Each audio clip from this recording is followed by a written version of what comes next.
बात करना चाहती हूँ बहुत महत्वपूर्ण बात पर, जो बिल्कुल हमने कहा है कि वॉर हमारे घर आ गई है कई तरीके से। पाकिस्तान ये कहां से आया, कैसे पाकिस्तान का दखल यहाँ पर हो रहा है? इस पूरी जंग में पाकिस्तान को तो अपने घर के अंदर जो है संभालना मुश्किल हो रहा था। लोग अयतुल्लाह अली खामनेई की जब हत्या उनकी की गई तो कॉन्सुलेट को जला दिया गया, यूएन के ऑफिस पे हमला कर दिया गया, एक राइट वाली सिचुएशन हो गई थी। अचानक शांति का मसीहा कैसे बन गया पाकिस्तान? देखिए, ऐसा है कि ऑपरेशन सिंदूर जब हुआ था उसके बाद से, बल्कि मैंने कुछ वीडियो पे इस पे किए थे, पाकिस्तान की जियोपॉलिटिकल प्रोफाइल बढ़ गई थी बहुत ज्यादा। और हुआ ये था कि जैसे आज हम जानते हैं, दुनिया जो है वहां पे 3 बड़ी ताकतें हैं। पाकिस्तान एक इकलौता कंट्री है जिसके रिश्ते तीनों बड़ी ताकतों के साथ नॉर्मल है और अच्छे हैं। चीन के साथ अच्छे हैं, बहुत, वो तो है ही है। अमेरिका के साथ उनके रिश्ते बहुत अच्छे हैं। आप देखिएगा कि अमेरिका की जो यूएस कांग्रेस रिपोर्ट आई थी लास्ट ईयर नवंबर की, उसमें साफ लिखा था, जो 4 दिन की जंग हुई है हिंदुस्तान और पाकिस्तान के बीच में, तो उसमें पाकिस्तान की फौज ने अच्छा काम किया है, देखा मैंने रिपोर्ट। और साथ में फिर वो बताते रहे, प्रेसिडेंट ट्रंप भी खुश रहे कि मैंने सीज फायर कराया था, और उसको क्रेडिट भी दे रहे थे वो, तो वो भी बड़े खुश है। उन्होंने भी एक रोल दे दिया था इनको वेस्ट एशिया के अंदर जहां भी जंग चल रही है। अच्छा, रशिया भी उनके साथ क्लोज रिलेशन करना चाहता है। कहने का मतलब यह है कि तीनों बड़ी ताकतें, उनके साथ उनके रिश्ते बहुत अच्छे हैं। और फिर जैसे हम जानते हैं, पिछले साल उन्होंने एक संधि करी थी सऊदी अरेबिया के साथ, which is the strategic defence partnership agreement that they had done with the साउदीज। अच्छा, उसके बाद क्या है, ये इन्होंने शुरू से तालमेल रखा। 28 फरवरी को जब जंग शुरू हुई है तो army chief field marshal Asif Munir, prime minister उनका और विदेश मंत्री, वो तालमेल रख रहे थे ईरान के साथ भी, और सऊदी के साथ तो है ही, बाकी और ताकतों के साथ भी। ये जो 4 ताकतें इकट्ठी हो गई, जो कि उसमें शामिल हैं आपके इजिप्ट है, इजिप्ट अरब लीग का वो इकट्ठा कर सकते हैं, फिर ओमान है, वो जीसीसी कंट्रीज के हैं, फिर टर्की है, उनकी अपनी एम्बिशन है पर वो खिलाफ हैं इसराइल के, और फिर पाकिस्तान है। ये चारों हो गए। फिर आप देखिएगा कि संडे को खबर आई 22 मार्च को कि आसिफ मुनीर की बात टेलीफोन पे ट्रंप से हो गई। उसके बाद 2 दिन के बाद 24 को मोदी जी की हुई है, उसके बाद वो अलग है। पहले ये कहानी खत्म कर ले। तो ये कहानी क्या है, उन्होंने रिट्वीट किया उसको। हाँ, उसके बाद क्या हुआ, 2 दिन के बाद जो उनके प्रधानमंत्री हैं उन्होंने लिख दिया कि अगर तैयार है ईरान और अमेरिका, तो हम अपनी जो है Pakistan can be the host country, यहाँ बातचीत हो सकती है। और 1 घंटे के अंदर डोनाल्ड ट्रंप ने उसको रिट्वीट कर दिया। तो ये चीजें शुरू हुई हैं ऑपरेशन सिंदूर के बाद। ऑपरेशन सिंदूर में हमारा जो रहा, जो नहीं करना चाहिए था, और मैं उस शुरू से कह रहा था, इसलिए नहीं करना चाहिए था कि मुझे कोई परेशानी है, इनकी प्रोफाइल बड़ी है, मुझे उससे कोई परेशानी नहीं है। मुझे परेशानी है कि हमको दोनों मुल्कों को साथ रहना है, और वो एक अलग कहानी है। पर ये सारी बात वहां से शुरू हुई है। अच्छा, फिर एक तो उनकी तीनों बड़ी ताकतों के साथ रिश्ता अच्छा है, साथ में क्या है, सिक्योरिटी की बात है कि अगर ईरान की टीम आती है नेगोशिएशन के लिए, तो वो कहीं जिनीवा तो जा नहीं सकती, ये लैंड बॉर्डर है, यहां से गए अपना पहुंच गए पाकिस्तान और ईरान का एक वो भी मिलता है कनेक्शन, exactly. बॉर्डर भी मिलता है। तो कहने का मतलब ये है कि ये बेस्ट जगह थी दोनों लिहाज से, अगर आप देखिए। और मलेशिया के प्रधान, पूरा वेस्ट एशिया बदल रहा है, अमेरिका का जो इक्वेशन है पूरी दुनिया के साथ वो बदल रहा है, और मुझे तो लगा है साउथ एशिया भी बदल रहा है। तो अब उसके साथ साथ सबसे बड़ी बात क्या हो रही है कि जब ये सब कुछ होगा, ये दोनों, अमेरिका का जो है इकोनॉमिक जो है पकड़ है, मिलिट्री पकड़ है, वो कमजोर होगी। इसका मतलब जो आज हमारा ऑर्डर है वो जल्दी खत्म हो जाएगा, और नया ऑर्डर जो है वो जल्दी आ जाएगा। नया ऑर्डर में कौन है? नया ऑर्डर में है सब ग्लोबल साउथ कंट्रीज, और उसके साथ कौन मिला हुआ है? 2 बड़ी शक्तियां, चीन है और रशिया है।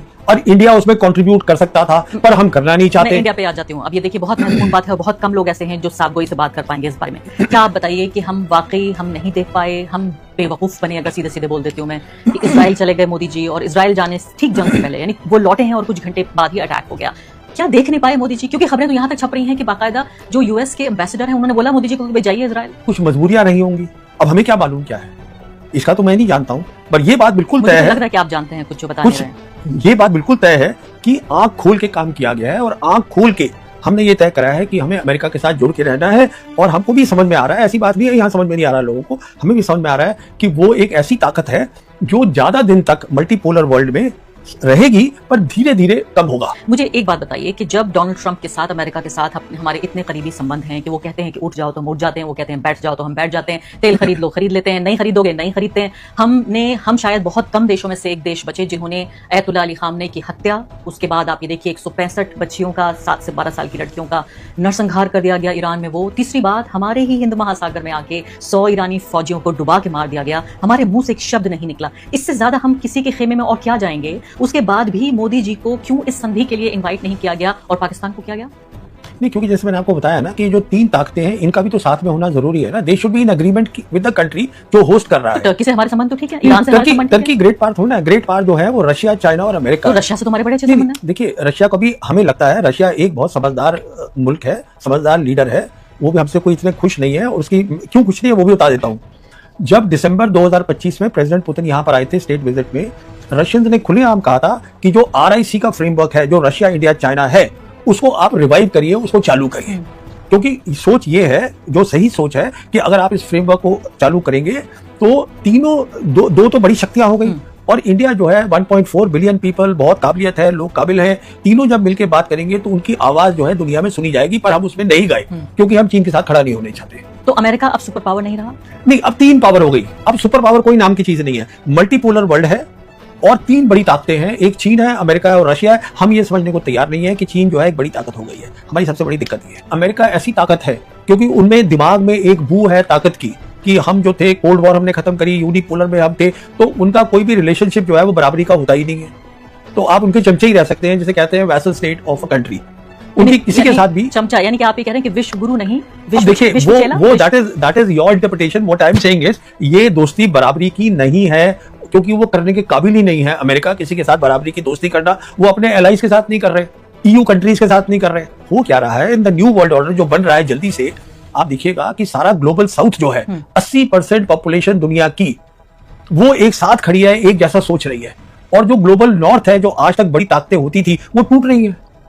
EU टूटा पड़ा है, नेटो खत्म हो रहा है, अमेरिका कहीं ये अब इसमें फंस गया है वेस्ट एशिया में, और ये हफ्तों के अंदर हो रहा है। देखिए ना, ये सालों नहीं लग रहे हैं इसमें। देखिए यही बात जो है समझने में लोगों को टाइम लगेगा कि कैसे इस तरीके से पूरा जियोपॉलिटिक्स और दुनिया का इतिहास बदल रहा है, जो सोचा नहीं था लोगों ने। तो इजराइल का क्या होगा? आखिरी 2 सवाल आपसे पूछना चाहती हूँ अब इस सब में, क्योंकि वेस्ट एशिया में कहा जाता है कि भाई इजराइल इतना बहादुर देश है कि वो जो है दांतों के बीच में जीभ की तरह रहता है। अब मुझे बताइए कि इजराइल का क्या होगा? क्या अभी भी वो दांतों के बीच में बहुत कंफर्टेबल? इजराइल की जो पूरा सपना था ग्रेटर इजराइल बनने का, वो तो हो गया खत्म। मैं जो देख रहा हूँ, जो सबसे बड़ी ताकत होगा यहाँ की वेस्ट एशिया की, वो ईरान है। अच्छा, हाँ, वो अगर सऊदी अरब नहीं क्योंकि सऊदी अरब का भी तो ये कंपटीशन रहता है। अरे साहब देखिए, वो वक्त चला गया, वो वक्त ऐसे चला गया। जो सऊदी है, सऊदी के पास तेल है, सऊदी के पास गैस है।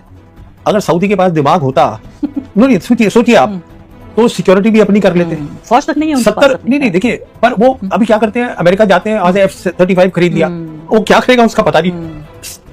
सिंस 1970s पाकिस्तान आके उनको सिक्योरिटी देता है। तो कहने का मतलब ये है कि यही मैं सोचता हूँ कि कहाँ ईरानी जिनका इतना दिमाग है और शातिर लोग हैं, और कहाँ ये सारे अरब जो हैं, अगर इनमें दिमाग हो तो मुस्लिम दुनिया का नेता बनेगा एक शिया देश। आप जिम्मेदारी के साथ इसको कह रहे हैं? नहीं, देखिए एक बात मैं आपको और बताऊं इस बारे में, ये इतने समझदार लोग हैं, they don't talk of Shia. अभी जैसे इनकी लड़ाई हो रही है, they are talking of Muslim. तो कहने का मतलब ये है कि वो समझ रहे हैं इस बात को कि मुस्लिम वर्ल्ड को एक साथ लाना है, उसको तकसीम नहीं करना है।